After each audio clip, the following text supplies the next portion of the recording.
Hey, what if I told you that you could predict the future just with your brain?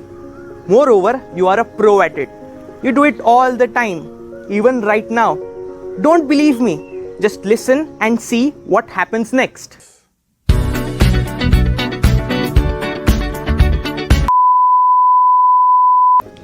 Did you just hear the last note and the image of that ball splashing my face flash in front of your eyes?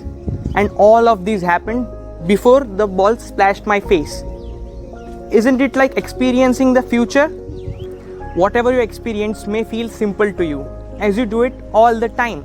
But to do this, your brain needs to analyze a whole lot of things like physics behind that ball, its effects when it splashes your face, about musical notes, and also about stage props for Breakthrough Junior Challenge. Within fraction of second, you collect all of these and predict what's going to happen next. Your brain continuously runs a simulation of outer world and keeps on predicting each and everything. Also, what I am going to say next. Let's dive into the anatomy and hold up our theory. When our eyes gets exposed to some light, the light will hit the retina cells, which will send an electrical signal into your brain through the thalamus, like a relay station, and then onto the visual cortex.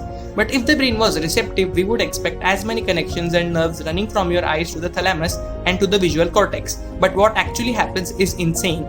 There are about 10 times backward connections from the visual cortex to the thalamus. The reason, keeping in account its predictivity, is that you need feedback loops running from higher regions to lower regions to communicate your expectations. These kinds of connections reveal the importance of predictions. If brain couldn't predict, sports wouldn't be possible. A purely reactive brain wouldn't be fast enough to direct the sensory input and direct your actions to catch a ball. So if we predict all the time, will this not interfere how we see, we feel, and we hear the world? It does. Of course, it does. So let's take a simple example.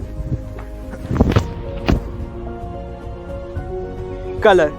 Surely no two people would disagree on the color of my clothing. But you do. You do it all the time. We have seen this picture of dress.